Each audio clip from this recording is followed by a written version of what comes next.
is started. Let me do a test real quick. Test.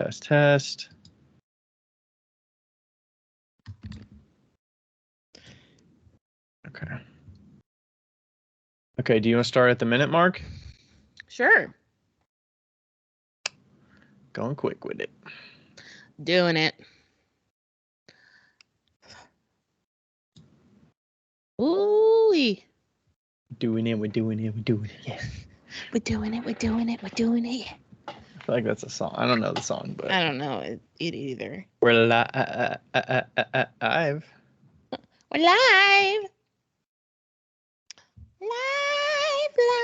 Live.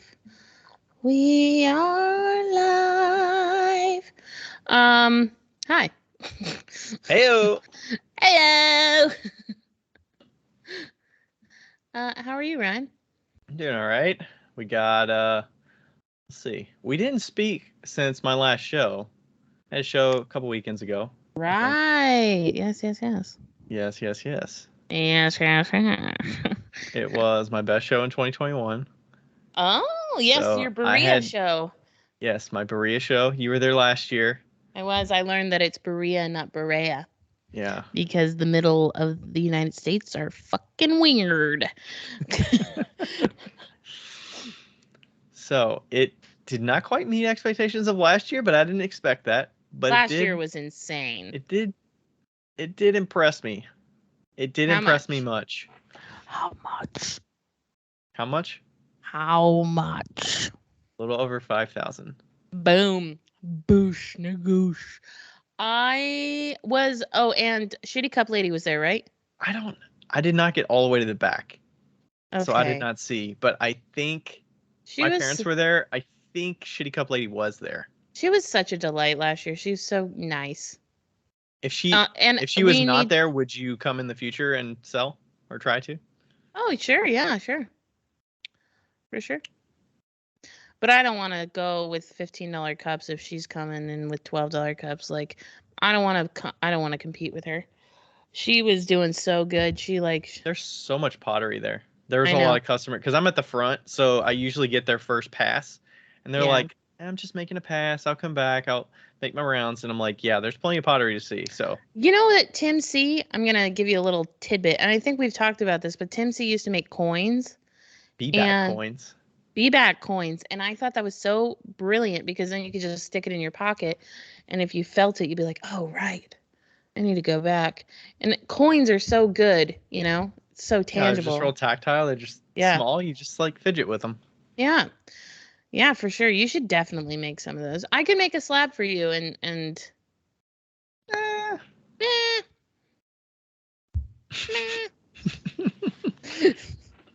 or you could just get wooden coins.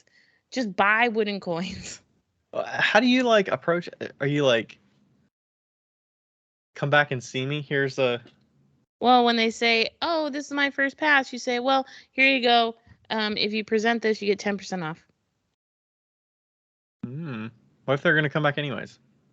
Then great, they got 10% off. Stop being so greedy, Ryan. 5%? 10. 10. That's basically tax plus 3%. Just deal with it. If you're worried about 10%, raise your prices 10%, and then I'm worried about having to remember to say this and give out like 60 coins, and then I get back like 5, and then I'm like, well, how many coins do I need for the weekend? Like 300, 200? You could do it on a business card. You could do a be-back business card. I will be back. Those slips. My like thank you slips. I always think I have enough, and I need to print way more. Maybe you should have somebody print them for you. Well, I mean, I usually go to Staples and get like 150 printed, and then I cut them. And no, your wife cuts them. And I cut them. Oh, those ones you cut. Not the business cards. Rachel does the business cards. You could just order business cards for the price of Rachel's labor. And the business cards I haven't printed in a long time. I haven't even cut them in a long time. They last a long time because I don't give those out. Yeah. Let me tell you, I mean, I have them on my table, but not that many people take them. Ryan was using a corner cutter for his business cards. Like he rounds 2 of the corners, and he was using one that was so fucking old. And I was like, Ryan, just buy a fucking new one. And and we finally, like, I think I found one on Amazon, and I ordered it. Hey, it'll just be a random time. Like, I've already got the business cards cut, and I'll just be like, "Hey, Rachel, can you snap the corners on these?" It literally takes like 10 minutes. Yeah. Or you're like sitting there watching Netflix or whatever. It's just like, clip, clip, clip. Sure. So I was comparing the sales from the last time at like the items. The best-selling item was spoon rest. I sold 74 spoon rests. Shit, fuck. I think it's the price. Like $15? $15, yep. I sold a little over $1,000 in spoon rests. That's nuts, right? I hate you. Fucking spoon rest. I'm trying to count. I've now that I've started cussing, I kind of want to like count how many times that I've cussed in the first. Keeping a tally. We should. I really do think that, like, if you want a drinking game, this how many times Becca cusses. Every time I cuss, you could drink. Wow. If you haven't figured it out already, this is an explicit show. Yes. It is. Don't continue if you have children around. Unless you want them to hear how the real world talks. Anyway, moving on. So Berea, Rachel was not with you. No. And my parents came and visited and helped me out. Oh. That was good. Yeah. And pretty chill. It did rain a lot. First 2 days. Like, it was pouring when I got there to set up. It was pouring on Friday. Friday's a little slower anyways. And it was raining the last like 3 hours of the show. It was supposed to go till 6. We closed at 5. It was raining from 2 to 5 or 3 to 5. So I like a lot of people just zipped up their tents because like nobody's walking around and you're trying to protect it so like the wind doesn't gust in, and it's like, what are you really going to benefit? I mean, I opened it a couple times and got like a couple spoon rest purchases, so it was minimal, but I like zipped it up and then waited, and I actually napped under my table for like 45 minutes. That's hilarious. I laid on those under the bed bins. Yeah. And they have mugs in them, so like they're pretty compact and stuff. Yeah. And I laid most of my back on there, and then I rolled up some padding or something and sat it on top of a bin, that like a big bin that my head was resting on. So I was like, took a nap. And then I had all that underneath the table with my legs like out from under the table. So it was like darker under the tablecloth. That's hilarious. Did you get a good sleep? It was all right. Yeah. Those are the best. It was good. I mean, I've never slept at a show before, so that was kind of different, but I have. Have you? Yeah. We used to go up on the grassy knoll all the time in Leavenworth and take a snooze. Yeah. Nice. Anyway.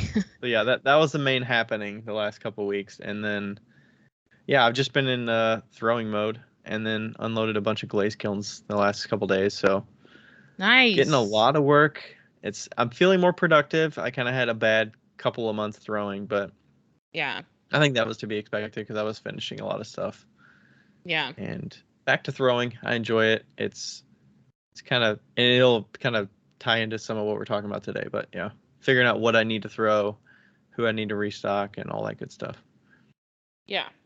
So that's been the priority these days. What's new with you? What's going on?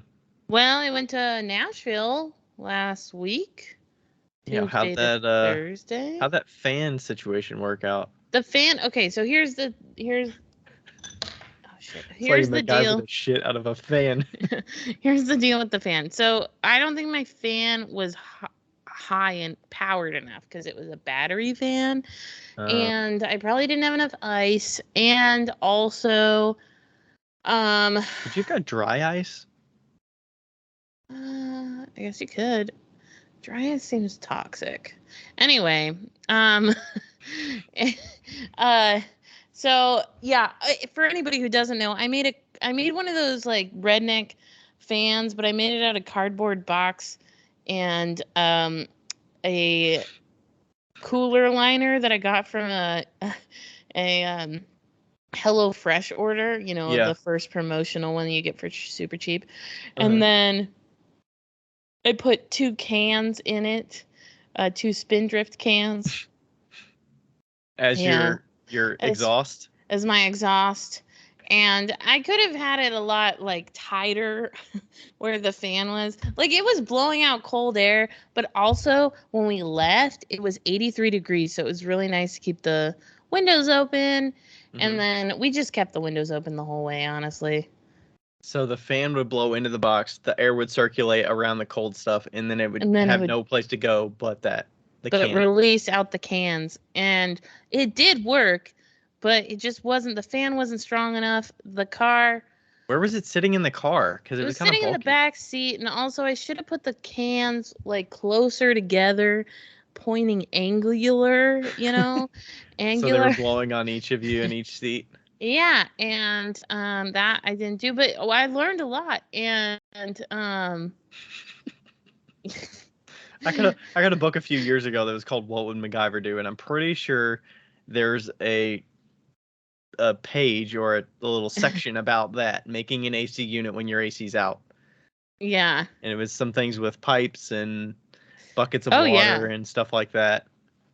totally. And so yeah, if the fan, like I said, the fan could have been stronger. I needed a fan anyway, so it was not a wasted purchase, the fan. Hmm. Um I needed one for the studio regardless, but yeah, no, it was good. And then I finally rode those scooters in Nashville. That was terrifying. Um The like ride bird scooter things. mhm. Yeah, we went on some like back roads. It I've wasn't always really wanted to back ride roads. It one was of still those. what? I've always wanted to ride one of those, but I feel like I would only do it in a city that I'm not local to. But I feel Well, like I'd only want to do it in a local city. You and Rachel should ride on them to the concert tomorrow. And Mm, then you could ride back. I'm It'd be always easy. nervous about riding on like major streets because No. You'd be riding on the sidewalk on that one. you're supposed to do that. I feel like you're No, supposed to you're ride on not, the but street. you would. Oh. No, you're not, but you would. What is nerve-wracking for me is that you can go pretty fast and like, you know, you either hit a car or you hit a person. Like you have to avoid the cars or the persons. Personally, I'd rather avoid a person. Um like I'm pretty, yeah, if I was in a city like we were in Nashville and I was not familiar with it, so it was kind of nerve-wracking. Right. But some people at a hotel cheered me on, so that was nice. And and we went to the Lane Motor Museum. That was cool. That was like Love all that. a bunch of old weird cars that like were concept cars and stuff like that. It was really cool. So is it named by somebody that just owns all of those cars? I guess so. I don't know. I didn't look into that, but Hmm. I've never heard um of it. It's not like a manufacturer or museum. It's no, just a no, it random was name. just like a museum with a bunch of cool cars. Yeah, it looked And pretty it was sweet. just a big warehouse with a bunch of cars parked in it, which was really cool. That was probably the highlight. And then I went with Vegan Joe, and so we hit up some vegan Hmm. restaurants. Did y'all hit like the main Uh, strip area and stuff like that? we did not. I feel like it's pretty busy We there. yeah, we did hit like a weird side strip, like a fancy side strip, and we found a bar that is at the end, of course, that you would get a drink and all the games are free. They had skee ball and Donkey Kong and Oh, Pac-Man and like is that like a all the 16 games. bit? Yeah, and like all the games were free. That's awesome. So that was really, really cool. It was like something monkey, like arcade monkey something. Yeah, Ninja monkey ninja. I don't know. I But always like the barcades. Those are fun. yeah, so that was cool. Definitely, yeah. Oh, here's something that's super fucking dumb. So we went to I got a sale off of the graduate hotels, which typically are like $200 a night. They're like Hmm. fancy dancy hotels. And Rachel was the one that introduced them to me, and then they had a $30 sale this summer, and they were for like middle of the week days, Right. and in A July. lot of restrictions applied. Right. And so I chose 2 nights, 3 days. And I was like, sweet, there's a pool. So turns out the pool, which is really just an oversized bathtub, it was like maybe twice this. It was probably the same size as my mom's swim spa. It was like 2 hot tubs big. Was on the roof. Not very big. and I was like, oh, can you like swim in the pool? And they're like, oh, it's by reservation only, and it costs $55 for 3 hours. Oh my gosh. To swim in the hot tub. Yeah, Rachel told me that, and I was like, does that mean there's like a drink included or 2 drinks included? No, there's a bottle of water, a towel, and a chair included. That's so stupid. I mean, obviously it's supply and demand, I'm guessing, because it's the size of a bathtub, but it's for Instagram only, pretty much is what it sounds like. Pretty much. Like, fucking insane. So the pool actually wasn't owned by the hotel, come to turn out, it was owned by the restaurant on the top of the hotel. Mm-hmm. So. And I'm sure you probably saw pictures from The Graduate that showed the pool, and you're like, exactly, and you're like, sweet, there's a pool, and it looked a lot bigger than it was. So. They must have used the half zoom or something. Yeah. A fisheye. Yeah, so that happened, and also on a pottery note, I let's see, I did mystery boxes last week for little things, so I started throwing those today, and then I finished up my cups for my FUP date, and I'm having my FUP date tomorrow. Your FUP date, nice. My FUP date. They looked good. I think you showed version 1, and then you showed like version 2 when you added more designs to them. Mm-hmm. Yeah. Well, I showed it when they were just painted with underglaze. That was green, or that was bisque? They were bisque painted with underglaze. Mm-hmm. And then I showed glaze painted with stroke and coats. Oh. And then I showed finished. So my new process is I bisque, so I sand, then I glaze in the bisque, and then I glaze fire them, and then I sand them again, and then I put stroke and coats on top, and then I bisque them again. Wow. And all the sanding work doesn't go away, so that's nice. Yeah. Because the underglaze gets baked on when you glaze fire it. Yeah. Yeah. Mm-hmm. So, yeah, they look real good, I think, at least. And yeah, they look cool. I mean, they're all unique, and it's kind of back to I feel like that was the most quickly selling style you had when you made the fancy cups. Yeah.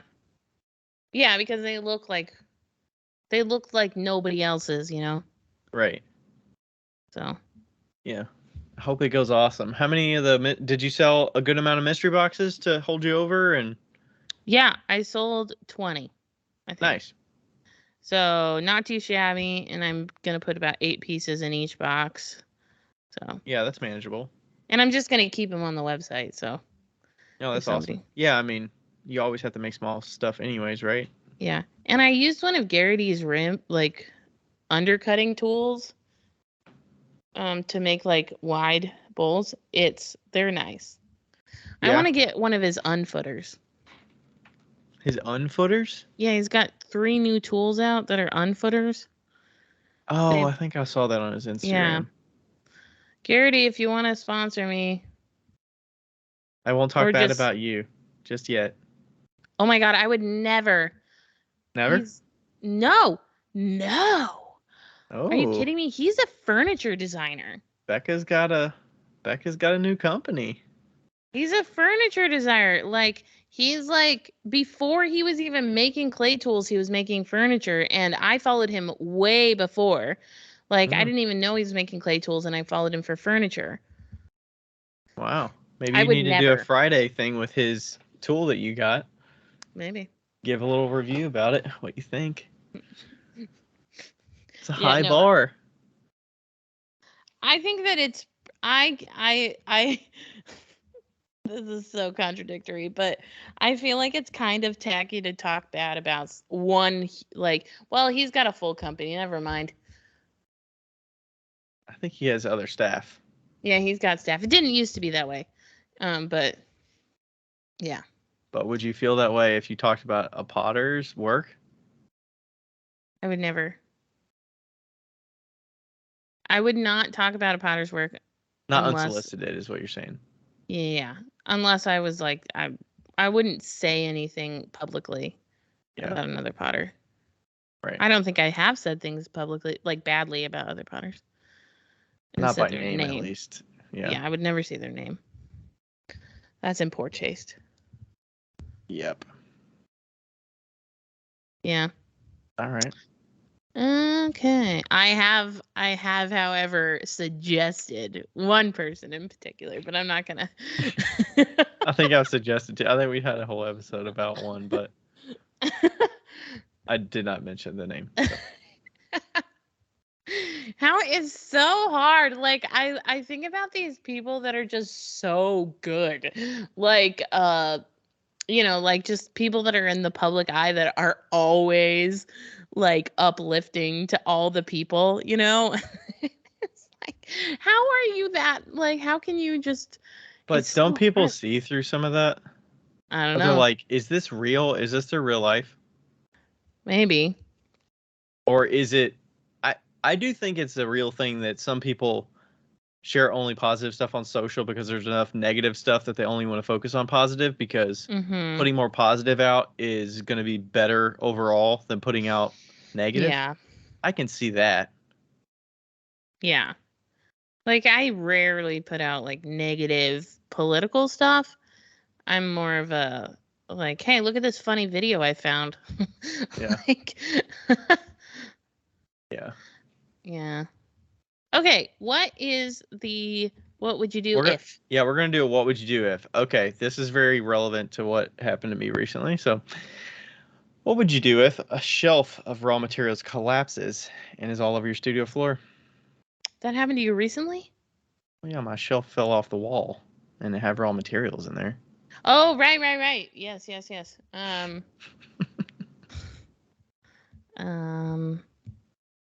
That's happened to you twice. Yes. I think I'm just pushing my limits too much. I'm like, it'll be all right. It'll be fine. First of all, put your raw materials on the floor. And I don't know. I'd throw them away.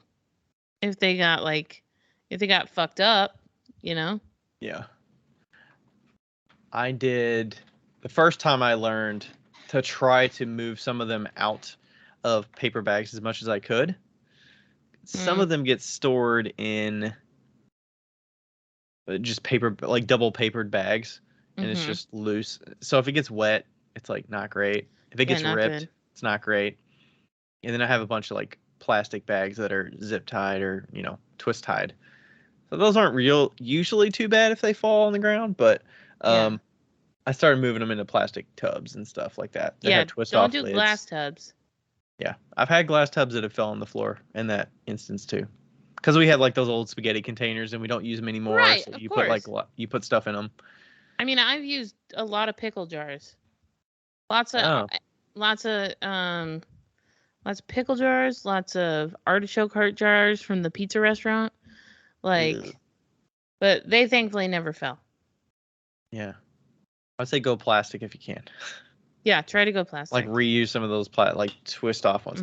I do have a couple that are like snap off ones, but I don't tend to use those a lot because if it'll pop off, I bet you could find, back to, we've always talked about this, but I bet if you went to any deli sandwich place, like Jimmy John's, and was like, hey, could you start saving your plastic tubs like for mayonnaise or whatever? They would. Yeah. There's a sub place at the end of the street that I'm thinking of. That'd be good. I don't really need plastic tubs now. Dude, the barbecue place would probably have a bunch of shit too. City Oh yeah, they barbecue. probably would. Yeah.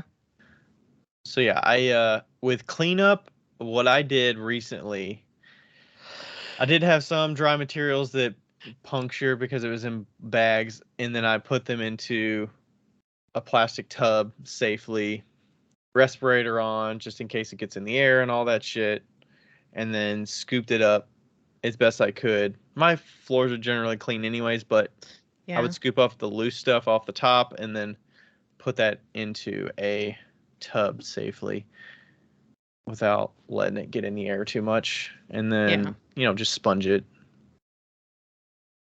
up. Luckily, the shelf this time, because it was inside a cabinet, the door stayed shut and it just literally fell forward, like it rotated like 90 Oh, degrees that's and nice. fell down onto a couple pieces that were sitting on the counter. Yeah, If there that's were cool. no pieces on the counter, it would have fell, hit the counter, and then flipped over again. Mm-hmm. But the doors held everything in, so all the Yeah. materials just slid to the front of the doors and hit the doors, and then a couple punctured on metal or something inside there.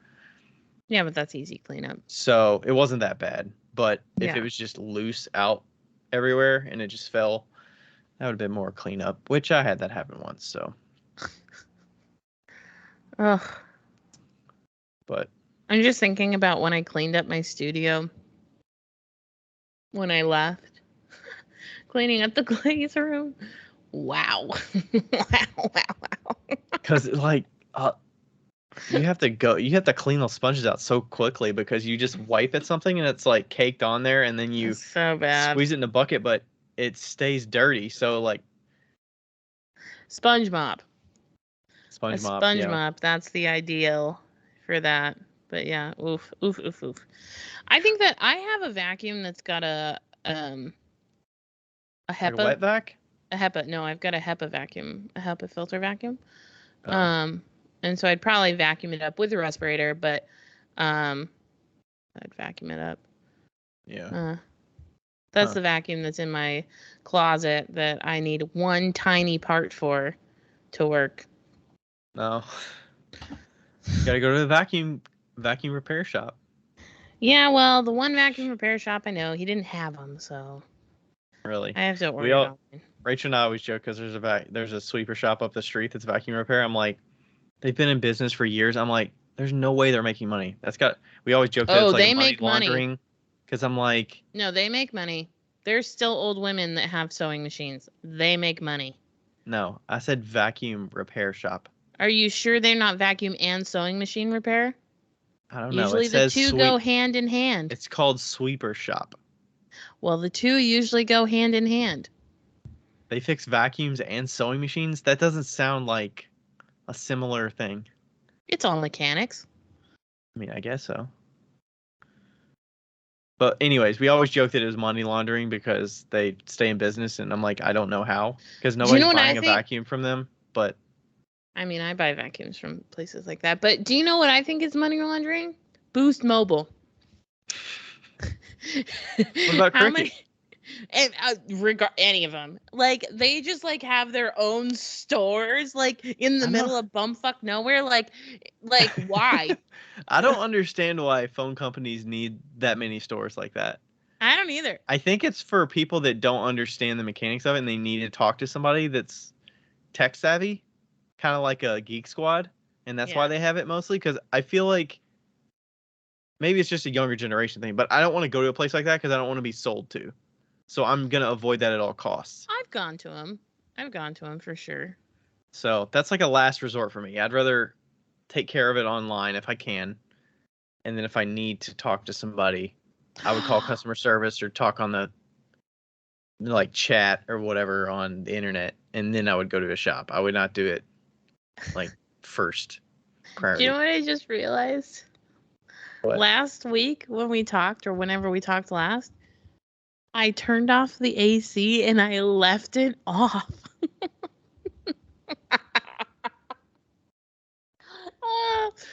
Hopefully So she it got must in have here. been blistering hot in there the next time she came in. I don't know. Sorry, Rebecca. Actually, sorry, Justin. Who's probably got in here first. Okay, what are we talking about today? All right, so we're Oh, doing. before we start, I just wanted to tell you that I had a popsicle and I filled it up with almond milk and Thai iced tea, and it was very delicious. Okay, that's it. Now we can continue. Man, that reminds me. I just saw a story from Dante. Shout out Dante from Mud Peddlers, Earth Nation Ceramics. He had like frozen matcha balls. Like you'd have frozen ice cubes. They were matcha. Usually matcha, I hate matcha. I didn't try it, but he made it look so good. He put these like 2 matcha ice balls, and then he poured almond milk on it, and then he put honey, and he put cinnamon in there. And it like melted and like meshed together. I was like, it looks kind of good. Gross. I hate also matcha. hate It's so like bitter or like chalky tasting to me. Gross. But it at least looked kind of good. I'm so sick of like matcha being like popular. Green things. How does nobody admit that it tastes like crap? I don't know. Maybe they put it with stuff that makes it taste good. We're probably a minority here. I mean, I feel like the people that drink matcha drink it because they know it's healthy for them. They don't drink it because they generally like the taste of it, right? You never know, Ryan. I don't know. You never know. I'm not going to drink it. I don't know. I'm also not going to judge anybody that does. I don't know.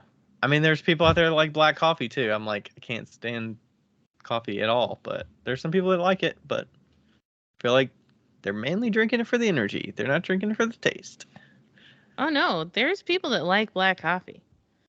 I know they like it, but would they drink it if it did? Do people drink decaf black coffee? Yeah. I don't know. I don't know. I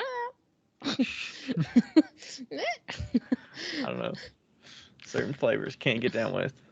All right. Anyways, we are not answering that listener question because we just did a what would you do if. So, right? Yes. All right. So, I wanted to talk about, because it's kind of relevant to where I'm at after a show, but balancing your priorities when you're kind of in a limited time, you're in a time crunch, and how do you balance those with, if you need to produce work for a show or an update or a shop that's wanting some stuff or wholesale. So how do you balance those priorities when you got different avenues you need to sell at? Well, I have a perfect... Hold on. Keep talking about what you're struggling with right now.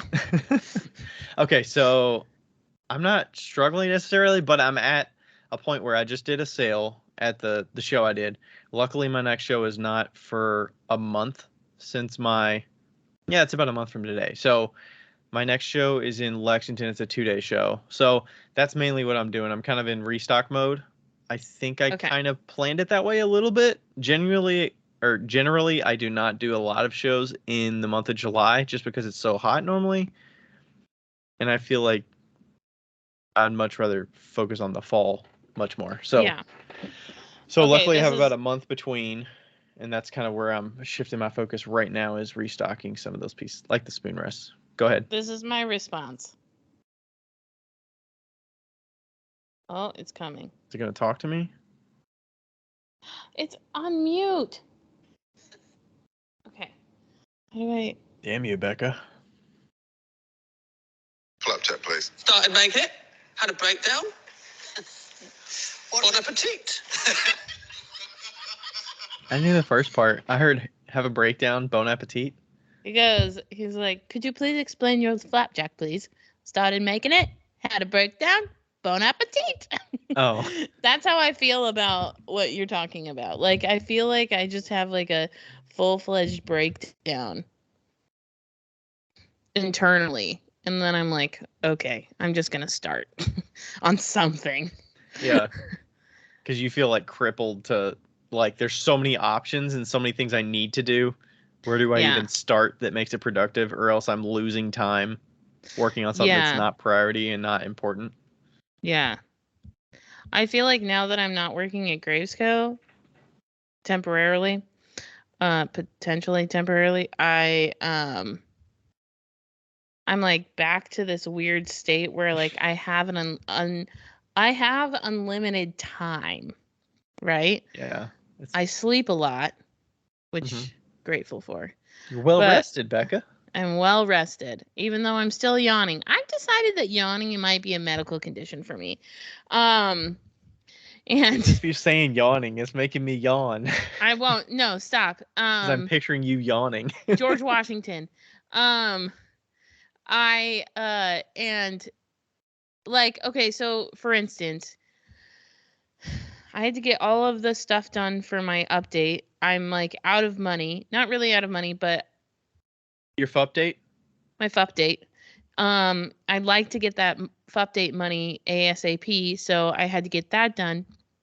And I really wanted to go on this trip, so I went on the trip. And then also I sent out all those bowls for my bowls and my flash sale bowls. 4 of them so far are broken. Oh, so you gotta replace them. So I got to replace them. I was so bummed. I knew it was going to happen too. Were Because, those individual pieces that you sent out that broke, or was it when you no, set there them were as a sets of set? 6. Yeah.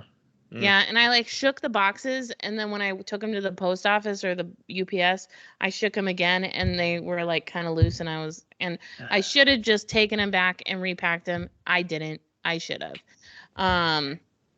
So anyway, my bad. It's only 4. That's not too bad. So far. Oh, okay.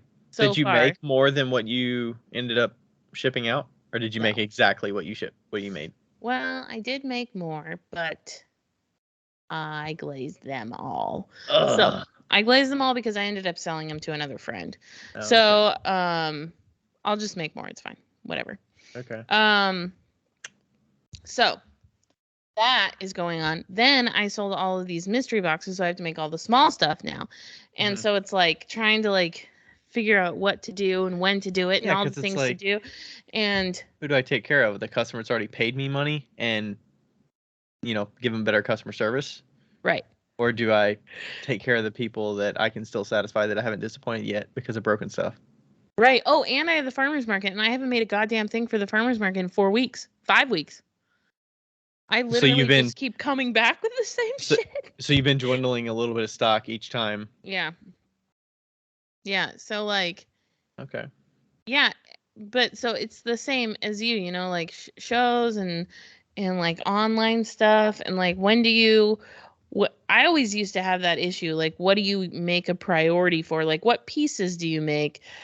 For you, Right. obviously spoon wrists are a hot commodity, Yeah. so it's like super clear to you what you're. I think it's up for discussion too, because it's all up to you what you want to do. But the things for you that don't change, the farmer's market you have every Thursday, that's a given. That's set in stone. That's on the books. You have to do that.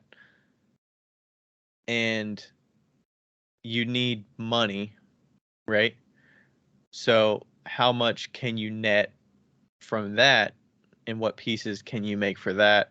That's going to net you a certain amount of money. Right. But then you're also balancing I would, like if I were in your situation, I would try to get you're completely making the things brand new too. The mystery box ones, right?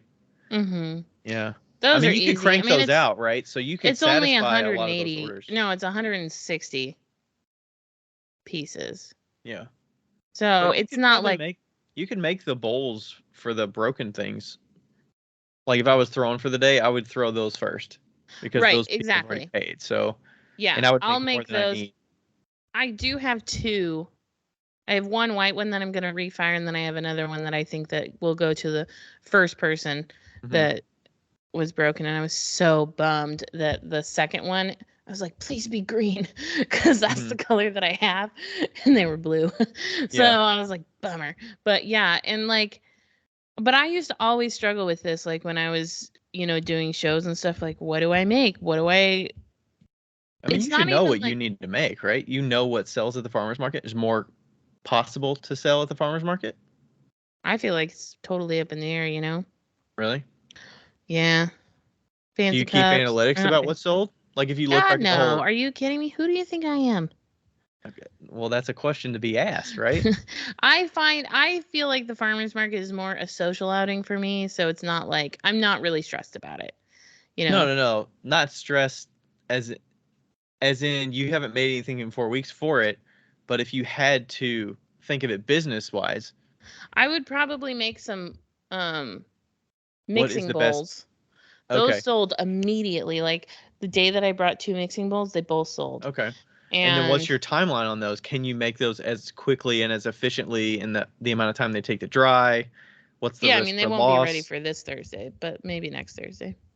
Yeah. Yeah. So, yeah, it's tough. It's tough. What do you prioritize?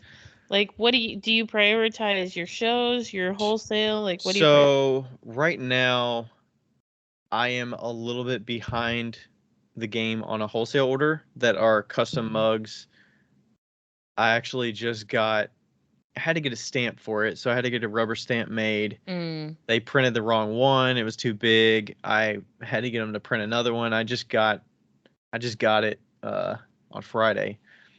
Did So, they print the stamp? yeah, they printed the stamp. It was a 3x3 stamp. They should have printed a 2x2 stamp. I paid for a 2x2, so I mean that was like a week Oh, turnaround. I see. Yeah, okay.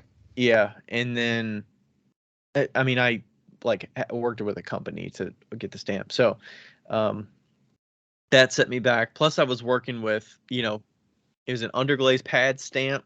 So I wasn't sure about the right stage of clay to put it on from the person I talked to, Jody at Goodwill Ceramics. Thanks, Jody. He stamps them at bone dry, and then he bisque fires them. It's going on the bottom of the piece. So Yeah. I was a little bit weary about putting it on at bisque because I was like, well, I could cut down some of the time because I could bisque fire all of these and then they're ready and they're closer to being glazed. But then what's the risk of stamping them at bisque, it not being perfect? Yeah. And then I risk like, what if I mess up the glaze and, I could potentially mess up the stamp. So that's my priority right now. I'm trying to get those as far along as I can. So they're in a bisque kiln right now. They're coming down.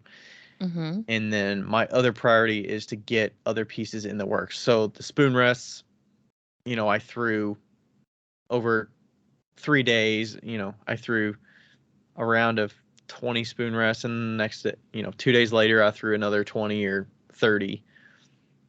Because I think bat wise, I think I can go up to like 45 spoon rests.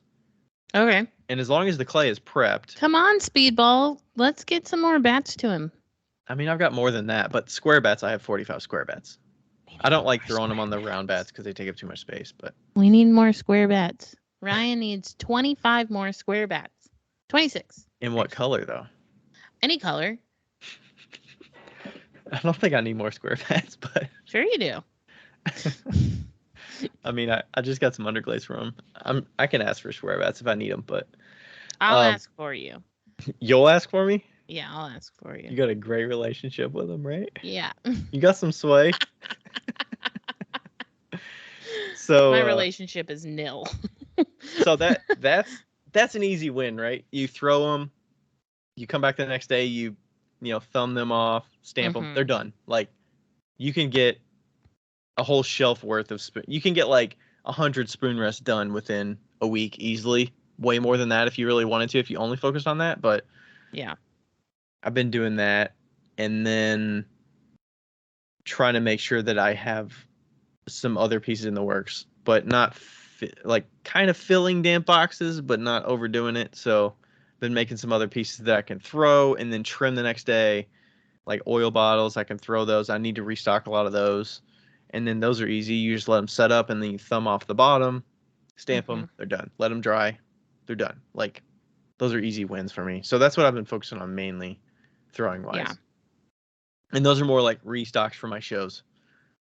And then, there's like one other wholesale, but it's not in a rush. And then I'm making some other forms for another wholesale, but it's really just everyday things that I have anyways. So I'm just restocking for my own shows as well as the wholesalers. But yeah, I know that once these other shows come up, I'm gonna sell some more stock, like different from what I sold, and I'm also gonna have some wholesaler that I'm not thinking of right now that's probably gonna reach out to me in the next month. That's gonna ask for a bunch of stuff, And I'm more of a like you were saying, you glaze every single piece. I'm more of a stock up bisqueware. So that's where I'm in right now. I'm like, I want to restock bisqueware. Yeah. So I can pull from it. And I'm finally running low on spoon rest. Bisque-wise, I think I've got like 40 left based on what Erica's been glazing and what I've thrown. Like, I haven't thrown them in a long time, so I kind of went crazy at the beginning of the year. And then I hadn't thrown spoon rest in probably like 2 or 3 months, like 2 months. Yeah. But I mean, that's kind of the idea. You throw a lot to restock, and then it's much easier to just pull pieces off and glaze them. So, I mean, for you, it's a little tougher because you have to be more conscious of whatever I make, I want to sell because you need the income for it, right? At least right now. Yeah, and I think that that's why I kind of flip it, right? Where I'm starting to sell before I make, because then I'm not wasting my time, you know? And it's not as much up to chance. Right. So I don't have to work as hard to sell it too. Right. And but I mean, it puts you in a interesting spot because last week you were talking to me, or 2 weeks ago, you were like, what should I sell? So you were trying to dictate, what do you think people would buy right now? right. And then you were going to make to what sold. So the customers were dictating what you were going to make. It wasn't as strategic in like, I'm going to make a cross section of things. Right. So I have an assortment. Yeah, it was like, what fast flash sale can I do? By the way, I just ordered the Garrity Unfoots like just now while we were talking. And I got a t-shirt. Anyway, yeah, like what I was kind of talking to Joe at Old Forge about that too, because he does the same sort of thing where he has people say what they want to make and then he makes them. Mm-hmm. So it's basically a pre-sale essentially. Yeah. And I think that pre-sales are really intelligent if you want to work less. Is it? I never wanted to go the pre-sale route because I was always worried that I would make something expecting a certain number of them to be right, and then I would not have them come out right and I have to remake them. That's why I've always stayed away from pre-sales, but I could be swayed to try it. Yeah, but how often do you have failures? I mean, depends on what it is. I was mostly thinking, what of my products could I pre-sale? like out of my 61 bowls that I made for the pre-sale for the pasta bowls, one of them was fucked up. Mm-hmm. I feel like I would also get bored if I just was like, hey, I'm going to pre-sale. I'm, 50 black and white oil bottles, for instance. Yeah. Like, do I want to be making 50 oil bottles and that be the focus for the next 2 weeks of my life? I mean, I don't know. But if I got the money in the bank account, I probably would be more swayed to like, right. oh, it's not a big deal. But then it's like, can I make them quick enough so that Erica can come and underglaze them or slip them? Yeah. How quickly can she slip that many? That's where I would kind of factor it in. Like, what's a realistic timeline? Does that mean I'm going to have to drop everything and I'm going to have to underglaze half of them? Right.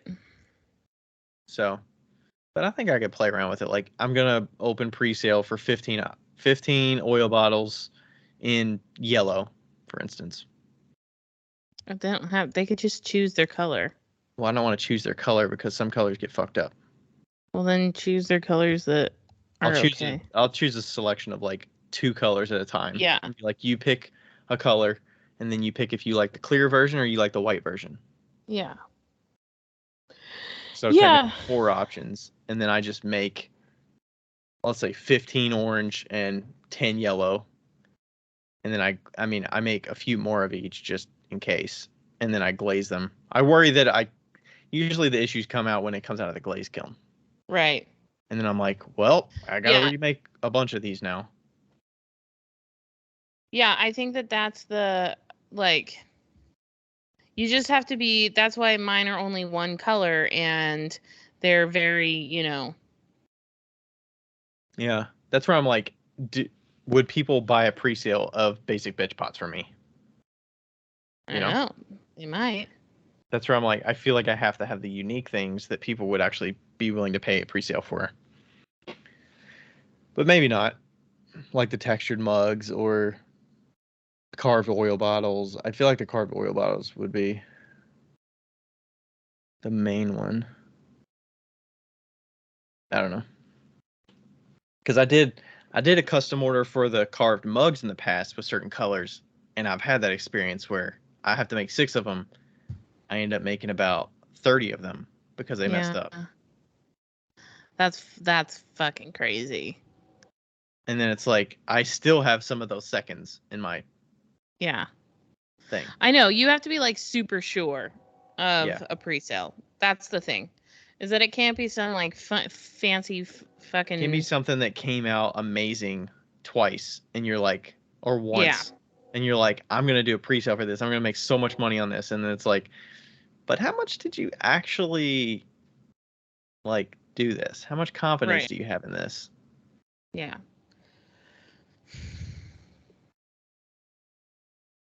So I should probably do a shitty cup pre-sale soon. I feel like you can never sell enough shitty cups.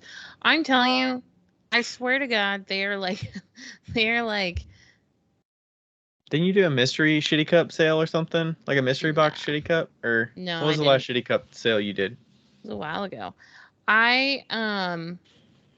Some lady bought a shitty cup at the farmer's market, and her daughter was like looking at them. She's like, wow, these are really cool. I was like, it's fine. You can come back next week. I'll see you next week.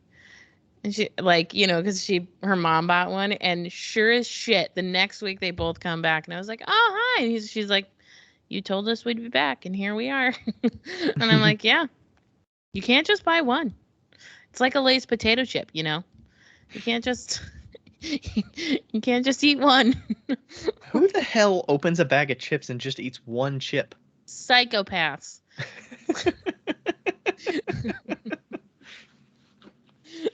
I mean, I'm usually pretty good about just taking like a taste of candy or something, but one potato chip? Get out of here. Potato chip.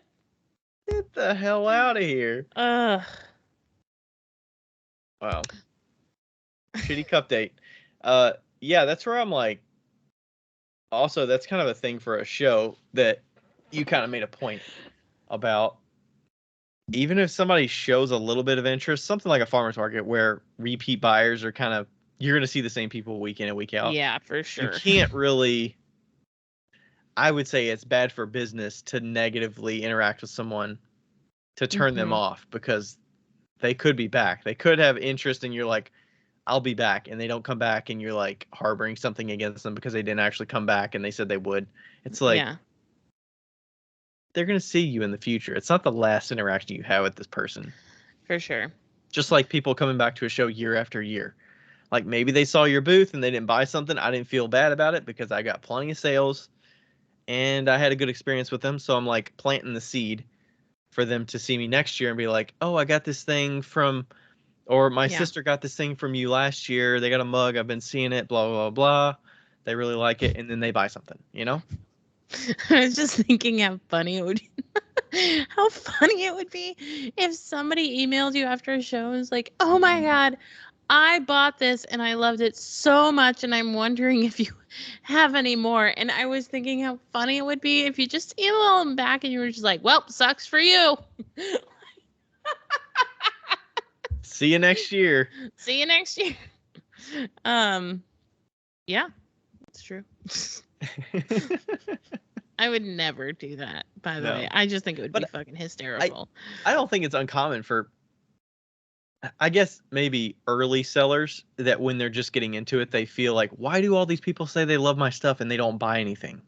Agreed. I've had experience with other peers, but it's like, just because they love your stuff doesn't mean they have to buy something. But like, I feel like that attitude is not gonna benefit you. Yeah. To have that attitude about customers. For sure. We kind of got off the topic about making stuff. Balancing and making stuff, yeah. What about, I jotted this down. You kind of mentioned it before, but what about your scheduling of activities that you have there outside of clay? Like your trip. How do those fall into it? Do you support that you should keep those on the books and still do them? Where do you draw a line of, okay, I need to cancel that or reschedule that No, versus I no, need no, no. to still do that for my own We do not sanity? cancel. We do not cancel. What if it's dinner with friends like 2 weeks from now? Still don't cancel. Don't cancel? No, it is very important to have a social life and to have a life outside of clay. And Mhm. if anything, that's higher priority than your clay, because that re-energizes you. Regenerize, I like it. Regenerizes you There you go. to be able to make stuff. Like, okay, so for instance, I could wake up at 9 a.m., go to the studio, start work slow as all get up, like literally a snail's pace, or I could wake up at 10 a.m., putz around my apartment, clean a room, and get to the studio at 4 and do the exact same amount of work that I would have done from 9 a.m. to 4 p.m., from 4 p.m. to 7 p.m. Like, you have to find where your fast mode is, right? So, Mhm. like, That's just understanding and being self-aware about when you're most productive. Yeah, for sure. Like, I'm most productive at night. And it's taken me years and years and years to accept that. Hmm. It's not even knowing it, it's accepting it. It's saying, like, hey, you're not going to get to the studio until 4 p.m. And that's Mhm. okay. And you might just putz around and do nothing. But the amount of work that I'll get done in the later night, later hours of the night, is going to be so much more effective than if I tried to wake up at 9 a.m. and like tried to work all day. That's just not who I am. I would rather work from 4 p.m. to 2 a.m. Right. You know? Yeah, I was going to ask you if you were to add more hours and add like more productivity, would you add it right after lunch, like 1 to 4? You would add hours, so you go 1 to 7, or would you go 4 to 10 or 11? I'd probably do 4 to 10 or 11. Okay. Personally. Yeah. Yeah. Feels just like a lot less work. And like that also frees up time if I want to go grocery shopping or whatever, I can go before. Mm-hmm. And then I don't have to see people. Like, yeah, I think some of those kind of trips make it more stressful. Like I have to go to the grocery, I have to go pick up this thing, and it's during rush hour, and then traffic has an effect yeah. on you, and it takes you twice as long as if you go at that time versus during the middle of the day when people are Right. working. And I think that you also, I mean, you're like that too. I'm sure that on Saturdays, when you get into the studio at 10, you're not as productive as you are at 6 p.m. That's Yeah, just I generally don't get into the studio at 10 on a Saturday. Like if I don't have anything going on, I will do other things and then do it later. around the house. So it's not uncommon for me to go out and like I did this past Saturday, I went to the post office, dropped Yeah. stuff off at the post office, and I came back and I did my like run or my walk on the way back from the post office because I'd already done like half of my exercise by walking to the post office. Yeah. And then I came back and I was like, well, I'm already wearing this outfit to do a run, so let's just do a run real quick Yeah. before I even get home. So I don't have a risk of like sitting down and then not wanting to do it. So, and then I got back and I was like, well, it's a nice day.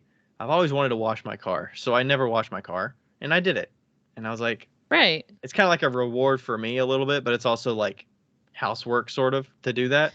Right. Like this morning, I got up at like, I got up late. I've been waking up way too late, personally. Like for me, I got up at like 11, and Pretty late.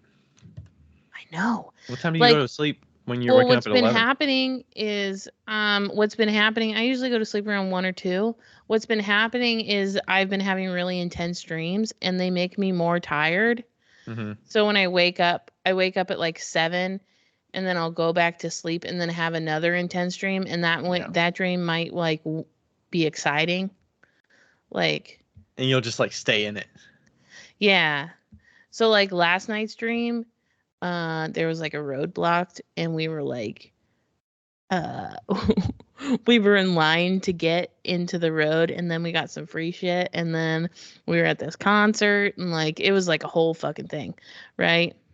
Yeah. And like my cats are laying on me, and it's just, anyway, typically I like to wake up around 9. Anyway, I got up and I started cleaning. Like I cleaned my guest room because you guys are coming over tomorrow, so that I can put a mattress in there. And just did a bunch of shit and like made some food and shit like that. But like, and then went to the studio, and I felt relaxed once I got to the studio. I wasn't tired. I wasn't like upset to be there. I was like ready to be there. You feel like you deserved to be there, probably. Right. Like I had done enough stuff today. Oops, sorry. I'd done enough stuff today that like I was ready to get work done. And I think that is so much even more important than like, cause like I said, if like at work at Gravesco, if I show up at 9 a.m., I guarantee you I will get out at 6 p.m. If I show up at 1, like at 1 p.m.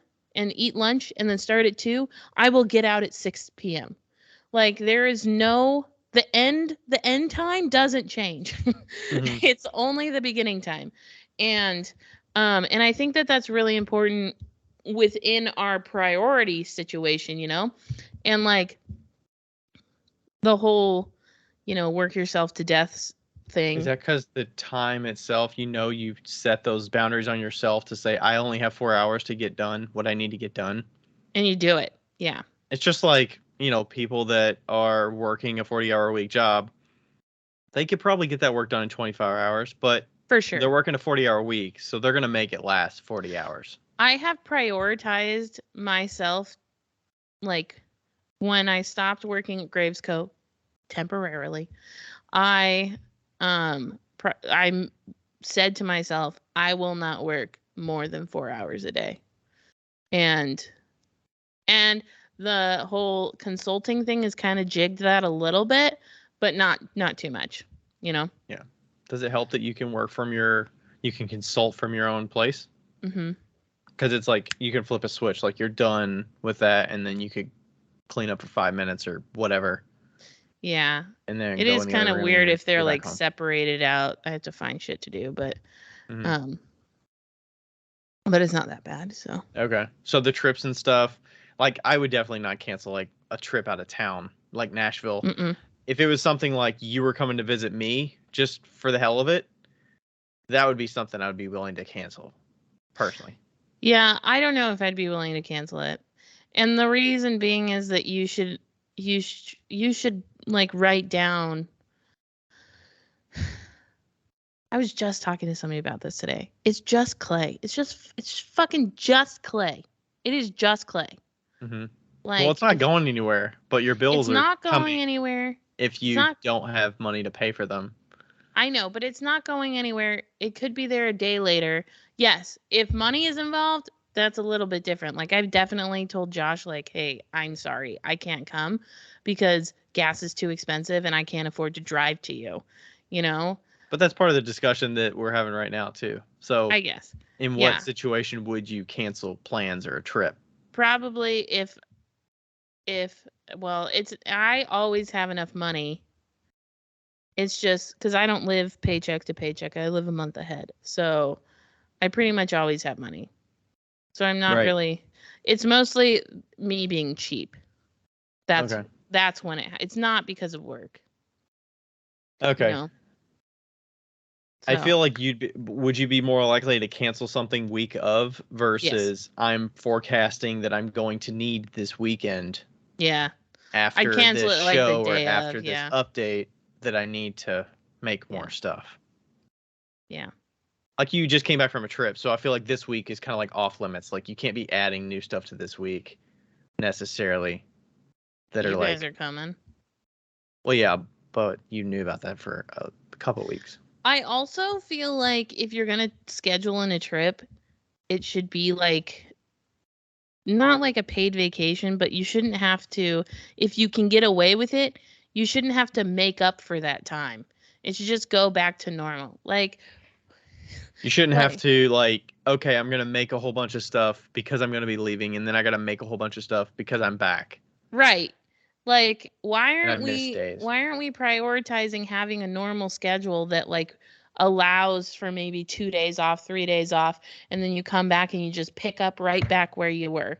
You know, like a regular fucking job. Like, Yeah. that needs to happen. The work doesn't keep piling on because you're gone. Right. It shouldn't. It shouldn't. And if it does, then something is off, you know?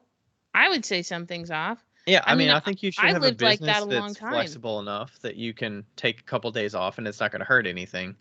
Right. Like if somebody gets a pot a day late, unless it's like, God forbid, for Thanksgiving dinner, you know, and you're up to the wire, like, who fucking cares? Like, it's pottery. We're not saving the world with Yeah. with bowls. Yeah, I mean, I think for me, it's really important to, if I mention a deadline, Oh, that then I is true. keep to a deadline. The whole, hey, I'm just gonna ship that out 2 or 3 days later is not Yeah. fine with me. That is not fine, but that goes in line with scheduling out your time accordingly. Yeah. You know? You have to be aware of how much time it realistically takes you, building a Yeah. buffer just in case shit happens, or you go on a trip, or because you should know that some things are going to happen regardless. Yeah. You can't expect every single thing to come out perfectly. Right. So And plan for for sure, that. for sure. And I've Unknown. definitely had like catastrophes where I'm like, yo, the entire firing, I have to refire it. It's gonna be a couple days late. Mhm. You know? And that's always fine, usually, you know. As long as But you're not a like, habitual excuse maker, I think people understand. right. But I try and plan my life out accordingly, you know, and like it's funny that like now that I'm older, like in my mid to early 20s, I would push everything to like the very end and be like right last minute. And I see that a lot in the younger potters that I currently know, and it's like something that I can't handle anymore. It's What are just you like, pushing? Like, you set a date on the calendar of a restock and you're like, okay, I expect everything to fall in line with this. And then you also have a show 2 weeks later, so you wait until after the restock to make the stuff for the show. Like that kind kind of, of. yeah, or just like you're making, and then the whole, you know, like 3 days before your show, you're firing like 24/7, you know, like just trying to get it out like the morning of. That would be And terrible. If something messed up and I never want to be like, sorry, I can't make it to this show because shit happened and I didn't have any stock. It's like right. that is unacceptable for me. No, yeah, agreed. And I think that I pushed myself, but like when I was younger to do that a lot. And now that I'm older, I'm like, I gotta like figure this shit out. And You know? honestly, from a customer perspective, from a business perspective, like nobody gives a shit whether you show up or not. Like it's up to you to figure that To stuff show out. up. Yeah. Yeah, To for show sure. up, to like be there. If you say you're going to be there, I Yeah. get stuff happens. Like if there's a death in the family or something outrageous happens, or you get Yeah. sick at the last minute or something. But it shouldn't be because you don't have work at a show. Right. That's where you Or plan yeah. accordingly with what shows you want to do so that you can realistically meet those Yeah. expectations of what's on your And like, calendar. don't get me wrong, like I'll push it still, but it's still a very scheduled out system. And I think that Leavenworth really helped me with that. Prioritizing the time and the pieces that I had because I did have such a small window to do things in. So I figured out really quickly what I could do in that small amount of time, you know? So like, oh, we've talked about it before, but I'll do a quick rundown of how I used to do Leavenworth. I would get home on What was the schedule of Leavenworth, by the way, and how long was the show for the Leavenworth year? was May to October, Friday through Sunday. They did have Thursdays, but I never did Thursdays. Every single week, May to October. Mid-October, Friday through Sunday. So I'd get home Sunday night, and typically I'd either make 100 things Sunday night or 150 to 100 things Monday. And then I would bisque them on Tuesday, and I would get them out probably Wednesday. And then on Wednesday, I would glaze them. And then Wednesday night, I'd fire them. And then I unload them on Friday morning at 4 a.m. And so that was my schedule every single week. And if I didn't, Because you had to drive 2 or 2.5 hours to Leavenworth. It was an hour and a half, but yes. For the show on Friday. For the show on Friday, I had to be there at 7 a.m. And if I didn't hit it, I didn't have any work for that week. Like, that wasn't new. Like, I didn't have anything to replenish. And it really taught me what was important and how my time management worked and how I had to do things. Yeah. And because you're not I feel like you're not in a good you're not making strategic business decisions when that's your schedule. You have to do it to meet the demand. Yeah. To meet the demand of you have to show up on Saturday or Friday. But there's no leeway. There's no room for experimentation. There's no let me try this. You literally just have to be like a robot to do what has to be done so that you can show up with work. Right. Like what works and do what works. And that's it. And that, even though it was super stressful and probably very hurtful to me physically and mentally, detrimental to me, it was a super great learning experience because now if somebody says, hey, I need something in a week, not a problem. I can get the possibilities. Start to finish, no worries. And guess what? That doesn't even take up my whole day. I can still do that in 4 hours a day, probably less, And because of that whole experience, I don't have an issue with prioritizing what I do. It's just like second nature. How long did you go through that schedule at the Leavenworth? Did you do that for 2 or 3 years straight, or did you do that for 3.5 years? 2.5, I think. 2.5. You lived by that schedule? Yeah. Yeah. 2014. That's nuts. It was more than 2.5 years. I feel like you got it to a stage the last year or so that you were making bisqueware to get ready. I would make 800 pieces before, yeah. Before May. But that would only hold you over timing wise for maybe a month until you had to start living on that schedule. That would just fill up my booth. Yeah. So I think that actually I did it from 2000 and. So the pieces you were making every week wasn't your only stock, was it? It sounded like you had 800 pieces but you wouldn't have 800 pieces out at a show in May. You would have about 250. Yeah. Okay. Yeah, but also you have to remember that also I was doing wholesale at that time too. I would do wholesale orders as well. Okay. Yeah. So I was firing in other times too. I just wasn't, Yeah. That was more for wholesale stuff, not Leavenworth stock. I think that it was 2014 to 2018 or 19. Really? I want to say it was 4 years. So did you like that grind and that hustle that you had to do, or did you prefer the October to May timeline when you didn't have that? No, I loved it. You loved it? Okay. I like a good schedule. Yeah. Do you think some people just need that? They need to take the thinking out of it, and they just need to make. I do. If it sells well, I think that they do need that. If something just sells like hotcakes, I think that some people super thrive under that, where it's just you're going to make the same thing this week. Go for it. Yeah. Is that a matter of how much do you have to like it versus? Well, I think you can get joy from making it, or you can get joy from getting something done and accomplished in a week, I mean, I think you can get a sense of accomplishment making something that goes out the door at the end of the Oh, for sure. You know, when you get it complete, you know it has a home to go to. Mm-hmm. And that burden of, is it going to sell and all that, you know, what do I need to take to this show because I'm not sure if it's going to sell or not. Those kind of questions subside because you have a good confidence level that what you take is going to sell, or you're going to be happy with, you know, you have the right expectations going into it. Yeah.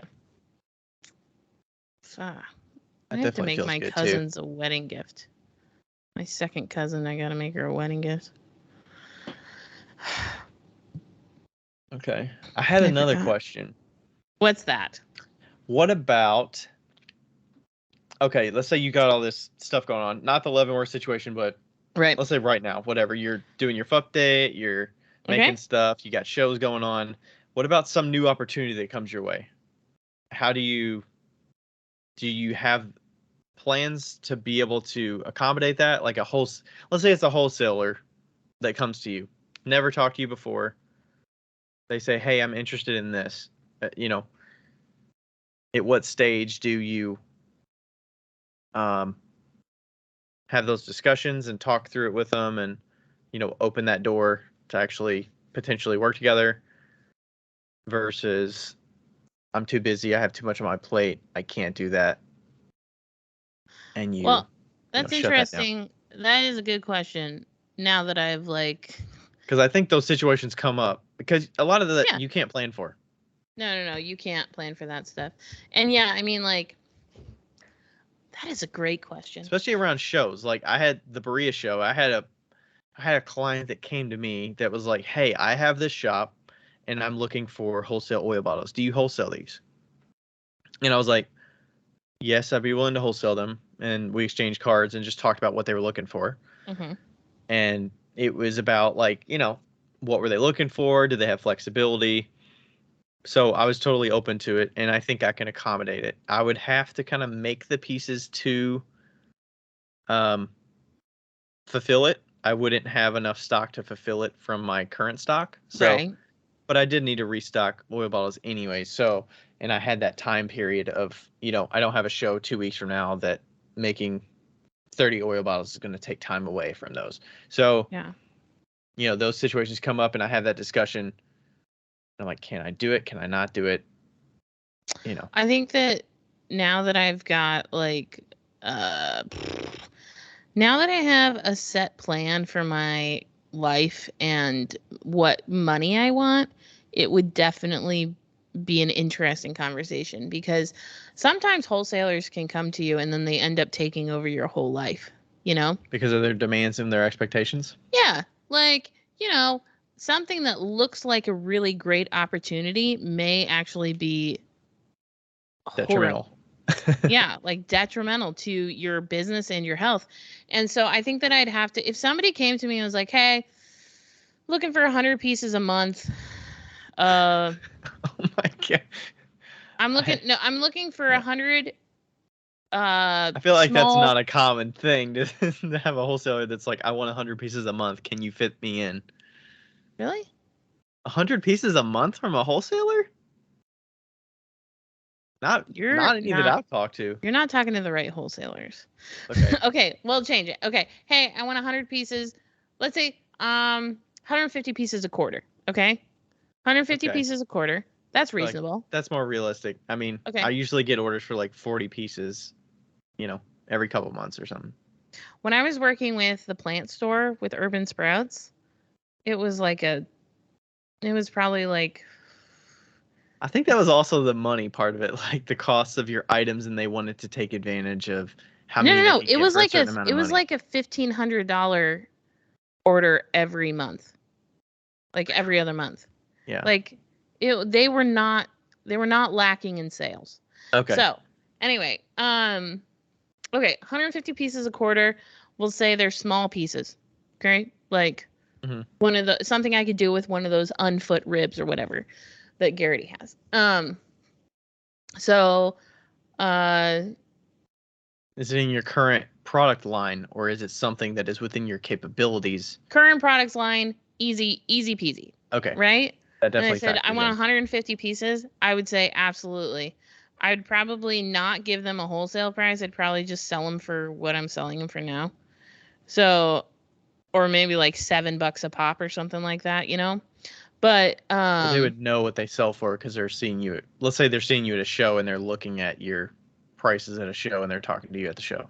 $7. My wholesale price is $7. Okay. They retail for 10. Okay. Okay. Gotcha. So, they can take it or leave it. But let's say they took it. So $7, 150 pieces. What's the math? Math it up. 7. Low over $1,000. Okay, $7 so times 150 is $10.50. $10.50. So I get $1,000 50, and I know that those 100 pieces I could probably get done in a week. 150 pieces probably get done in a week to a week and a half. This is me, right? Yeah.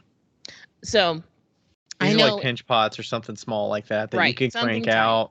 Yeah. Yeah. So I know it's not going to take a ton of time, a ton of my time to do them, right? And I'm still going to get a good price, $1,000. I need to make $4,000 a month. That means I can lessen my shitty cup sales, right? That's a whole week. That if you need 4,000 a month, Yeah, that's a whole week of work. That's a week of worth. That is worth it to me. If somebody came to me and said, "Hey, I need 100 mugs. 100 mugs every 2 months." Not a chance. Not a fucking chance.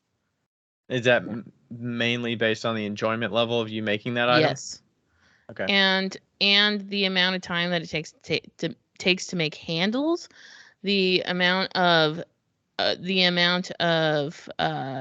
like loss there is with handles, the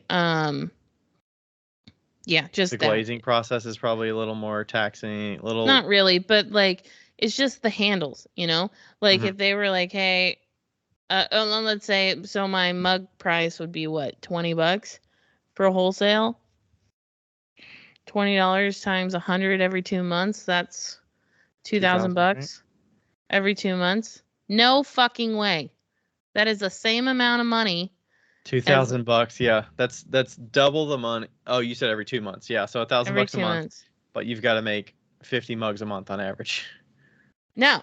I don't want to do that. Would you rather make 50 mugs 50 or would you rather make 150 pinch pots? I would rather do 100 pinch pots a month than make 100 mugs. 100 pinch pots a month than make 100 mugs every 2 months. Oh, definitely. I would much rather make 100 shot glasses a month. Yeah. And I'm making way less money on that stuff, you know? But that's because it's bigger. There's more space. It takes more space. Takes more firing time because of the space. I mean, you can make excess easily. You can make 125 or 120. And if you lose a couple, who cares? You're making so many of them. If you lose a mug, it's like, you're pinched a little tighter. I will admit that glazing the pinch pots is a pain in the ass. But regardless, like glazing the mugs is a lot easier. But regardless of that, I think that like I would say no. Is it also we get kind of money happy when we hear those kind of opportunities where you're like, I'm looking for this frequency. Oh yeah. And you're getting excited. This oil bottle one, for instance, they came up and they were like, we're looking to get these, these gift boxes that have olive oil and they have a handmade bottle. We used to get them made by this person. We can't find them because there's just not enough out there. And how many did they say? The first order is for 25. So. And did they say about how many they would order? No, I mean the first order is 25. They said they're working with I think they're working with a medical something or another that they give them as gifts to their employees. Okay. So they're good with flexible on the colors. They're like, I don't care, give me a cross section of different colors on different clay. So right, but they didn't say how many they were working with in the past, like how many the potter made for them before. No. But I don't really care. I mean, it gets me to my minimum. It starts the relationship. Yeah. It's something achievable that I can meet the timeline. I can deliver them. And I don't see myself like wanting to get rid of making oil bottles in the future. So it's something I don't mind making. I can turn them around quickly, kind of like I mentioned earlier. So, and then does it open that opportunity up with them? They're making gift boxes, right? But they also have soaps and whatnot. Do I open up the opportunity to give, wholesale spoon rests or wholesale, similar to spoon rests, but they're like soap dishes that are round. And it's like, that's an option. And, I think I would be a little more weary of making like 60 or 80 spoon rests or soap dishes, because that would put a pretty big hit in my inventory to give that many. Yeah. Because it's like $6 a piece, but I have a pretty good confidence that spoon rests are going to sell. Do I really want to sell that many? Okay, here's a question. What if somebody came to you and said, I want, and this has happened, by the way, 2 people that we know. I'm thinking about, I want to order 1,000 small planters. And this will be a quarterly thing. Can you do that? 1,000 planters in a quarter? Mm-hmm. I would personally say no, because I like my toes in many different pools, and I know that would suck the life out of me to have to shift my business for this one customer. Mm-hmm. Like the diversification keeps me more sane. I feel like there's way more risk in relying on one customer. Yeah. And it's just like the enjoyment would suck it out of me. I do this on the side, so enjoyment has to be important for me. It's interesting because I feel like that proposition, 1,000 of any pieces in a quarter, is like, quote unquote, a dream. It's like, oh that my God. Terrible. Or, well, like, I could make so much money because this is a consistent thing. They're promising it every quarter. Even if it was 500 pieces a quarter, whatever. Like, I feel like I go crazy if I even did a mug club of 400 mugs in a year. Like, that sounds horrible to me. Okay, but let's assume that you liked throwing the same thing over and over again. Like, let's assume that it's not your full-time gig. It's not your part-time gig. It's a full-time gig, and you have to put food on the table for your, 12 family. Children. Yeah. Like, that seems like a really solid, stable thing. And I think that especially at the beginning, you're like, when that proposition arises, it's like, fuck yeah. This is great. Yeah, it takes the unknown out of it, right? It almost guarantees you income. This is great. I think you need to, for me, I'm aware enough that I need to look at myself 9 months down the road and say, am I going to be enjoying doing this after I've done it a quarter, 2 quarters at a time? Like, do I foresee myself being happy? Right. And also what you need to do is really observe the customer that is approaching you and see how many times they change their mind about small things, right? Because let's say you're like, heck yeah, let's fucking do it. And then they're like, okay, great. This white is okay, but I was thinking that it might be better if it was more of a tan. And also, could we change the shape a little bit to this? And also this and this and this, right? Are we having an experience that we talked about 10 episodes ago ish? No, I mean, okay, first of all, Rebecca deals with a lot of wholesale clients just generally. So that's just the nature of her business, if you were thinking about that. And I wasn't actually necessarily thinking about that. I was more thinking about how when I did the deal with Starbucks and how they just continuously changed their mind. And it was so frustrating. And I ended up losing money in the end. Yeah. And because you feel like they have the leverage, right? You're grateful to them. So you're grateful to them. You have to adjust. Right. And I think that it's really important when we get faced with opportunities like this to take a step back, look at the situation, and if you need to make a contract, establish boundaries and make sure that you are going to actually make money. Because remember, if you're making tens of thousands of things or 1,000 of things and you knock your prices in half, you're not making money, right? Yeah. I would feel, because I feel like it's very common as you start doing wholesale that you underprice stuff sometimes. Yeah. Because you're just We've getting all into done it. You're like, yeah, I can make money at half the price. Like, that's Yeah. going to be $1,000. I'm going to be happy with that. Right. But then you find out, like, oh, maybe I was underpriced originally. Right.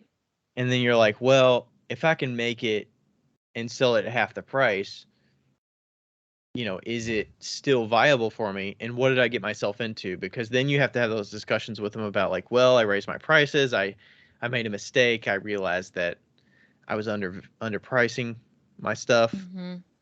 And then, it seems a little bit like, what kind of wholesale are you working with? Are they going to be open to that? Are they not? Right. Very rarely do you get a wholesaler that is super cool. Very rarely. Like a super, super fucking cool one. Like Jen from Urban Sprouts, I could have gone up to her and been like, I messed this up. I need to raise the price $2. And she would have been like, that's fine. That there's not a lot of people you can do that to. Mm-hmm. And it depends on who you're selling to as well. Like, she's a small business owner too, so she probably understands it. Yeah, usually you can get away with it with like smaller people, but they expect you to know what you're doing. So they want it to be like definite. Mm-hmm. And then the bigger clients are probably more bottom line. This is what we agreed on. This is the price we agreed on. This is how much we're going to get. As their business, they're like, this is the profit potential on these pieces that we're going to sell. This is the risk we're taking. And you know what I found out when I was working with Starbucks is they don't know shit. They're just like us. They're just regular people working in a large company. Mm-hmm. And it's like a bunch of people that are working as a team that collectively don't know anything. They're just like, oh, can you do that? Sure. Okay, let's do this. Oh, wait, we changed our mind. Can we do this? Like, they're just individuals. You think of them as Starbucks, but they're really just humans. They're individuals. Carrie is over there ordering the cups. There's nobody, like. Yeah, there's not a team that is overseeing Carrie and sending them out like, here is your playbook of what you need to do, Carrie. Yeah. And here's how you handle these different situations should they come up. Yeah. It's more like these things come up and then they're like, well, let me think about that and let me ask, They're shooting in the dark just like you. And but like, yeah, it's very interesting how we think that they're like higher than us, and they're definitely not.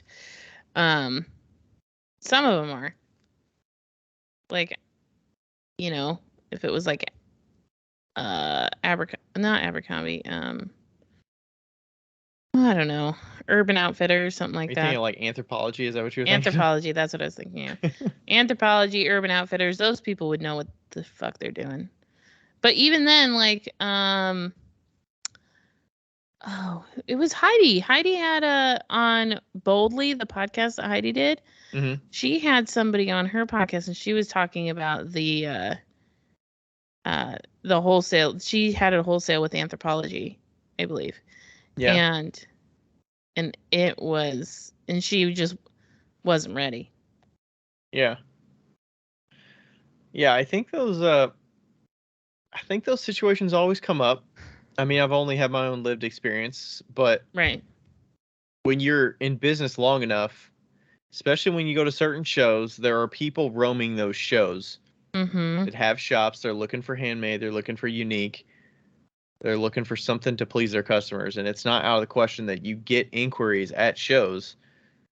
Don't feel like you have to commit to something right then and there because you got things to focus on that weekend. So exchange cards, set reminders to follow up with them if you said shoot them an email afterwards. Yeah, I actually ended up getting a call from them. They called me like 3 days later and actually followed up and talked about it. So I did have I figured out what I wanted to talk to them about. I just had a reminder to, email them, but I did not yet before they called me. So I knew what answers to come back with when we did talk. So, we just talked about it over the phone. We agreed on how many, timeline, and how we're going to end up delivering them or picking them up and stuff like that. So it wasn't overwhelming for me, but it can be overwhelming at a show because you're in the groove of selling, and then you get somebody that comes up to you and asks you these kind of questions about wholesale, or they have a shop and they would love to consign your stuff. They think those kind of questions come up too, and it's like, what's the risk here? Consignment's a little more risky because you're not getting money until after it's sold. So that one is definitely lower on the priority list. We didn't really talk about that today, but consignment would definitely be lower on the list because I feel like you should focus on making things that you're getting the most money out of off the bat, like selling things that you can get 100% cut of, or mostly 100% cut of, minus like processing fees or whatever. So, if you have a chance to sell one-to-one with a customer, that's what you should be prioritizing, personally, unless you committed to a wholesale timeline and you need to get those out too. But, yeah, that's kind of how I prioritize it. We didn't even really mention consignment, but I'll definitely be open with my consignment shops. If they're asking for restock, I'll, let them know, hey, this is kind of where I'm looking at. I usually don't even commit to a date on consignment restocking. I'll just be like, thanks, I'll make them. I'll be in the process of making them, and then I'll restock them. It could be 2 months later. I don't know.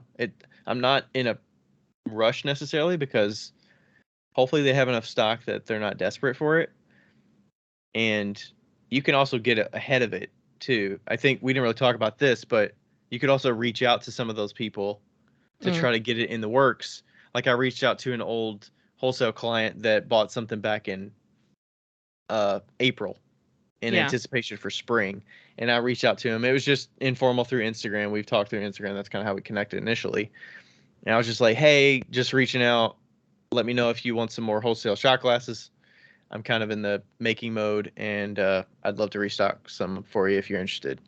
So just making that contact, and then she was like, yeah, I'm interested. I'm looking for some more. I'm looking for like 40 more or 50 more, whatever. And then just give me a mixture. And August, September is good. I'm not in a rush. So like those are the best. If you can have plenty of time and you're reaching out to them, you're kind of building a backlog of money that's going to be coming to you later in the year. If you could plan it accordingly, like reaching out to wholesalers, so it's not so surprising when they do reach out to you. Plus, it gives them more time to like think about what they would want. Yeah, for sure.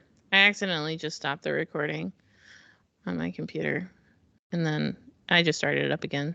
Thankfully, I wasn't talking. That's good. This should be interesting. Linking that up. Do we need to like clap or something simultaneously so it's like you can sync That it? would be great if we could clap on 45 or okay, perfect. Okay, great. That's what we got going, people. Do you do that? Did you ever do that in the past? Like reach out to wholesalers or just getting ahead of it a little bit? No. No. I mean, I think you can expect that once you're getting to Christmas time, they're going to be reaching out to you regardless. So yeah, I don't think it's uncommon to hear contact or make contact with them in August, September, or midsummer to be like, hey, when are you going to need, or what are you thinking for the winter? That is true. I do think that now is the time to start Christmas stuff. Now is the time. Sounds crazy, but yeah. And maybe on the point of that, reaching out to your customers and saying, hey, time to start ordering Christmas time stuff. My cutoff is this. Like Heidi she has a cutoff date. She's like, hey, last date to order anything for Christmas is November 12th or something. Are you talking like pre-orders, or you're talking just, I'm going to have stuff in the shop if you want, wholesale? Wholesale. Or like anything. Yeah. Just like wholesale or big orders, consignment, anything like that. Hey, like send out an email and be like, hey. Yeah, at that time of year, you need to be focusing on the stuff that you could sell directly to customers, so you can make as much profit on those items and not working your ass off to get 50%. Yeah. And you're fulfilling a wholesaler that needs to sell to their customers. So, like, I feel like you're on even more of a time crunch. Yeah. Because they're like, we would love it by late October. And you're like, you didn't reach out to me until September. Thanks. No thanks. Or we didn't talk until late September. And they want 100, let's say 100 pieces or 150 pieces or something. You know, can you fit that in your schedule?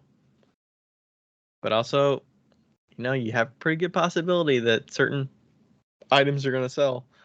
Be like, maybe I can't do the whole order, but I can give you a bunch of mugs and a bunch of bowls, for instance. Right. Yeah. So you should probably stop. This was supposed to be a short episode. Yeah, we're getting a little late here. It's 12:23. All right. Any last words, Becca? No. All right. Good luck, everybody.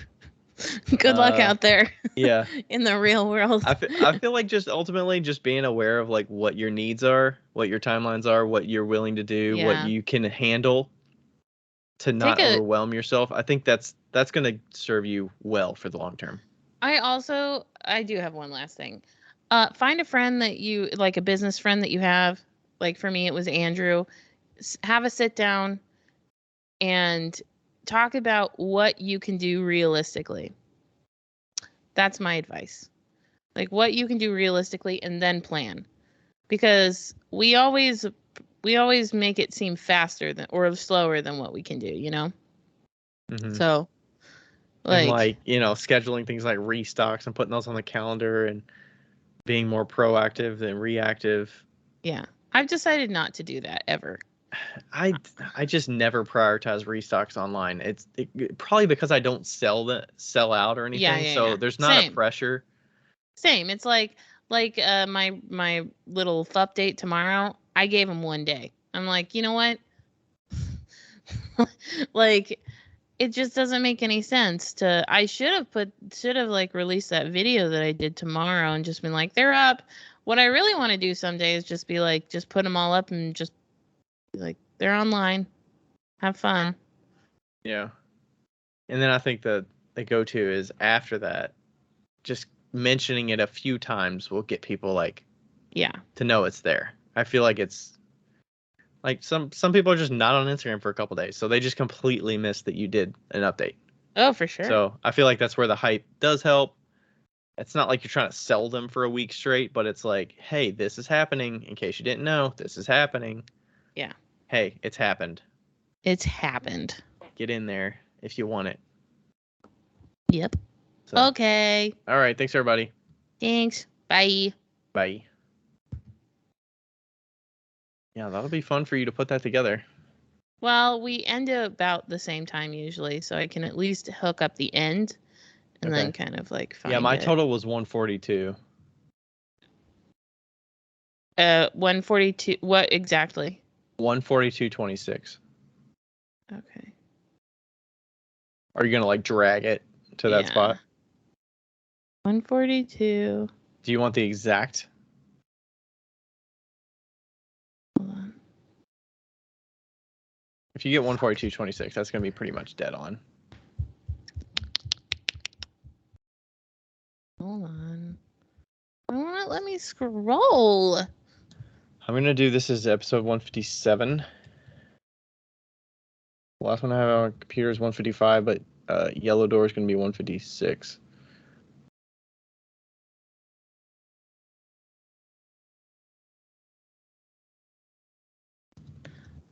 Okay, 142.26. Like on the dot? It was 20. The last three numbers after were .148. Okay. I don't know if you're gonna be able to get that granular, but I got 0.25, which is good enough for me. Yeah. Okay, great. I mean, you're talking like a hundredth of a second, so. Right. It'll be fine. Tenth of a second. Yeah. Not concerned. I had somebody that texted me today or messaged me and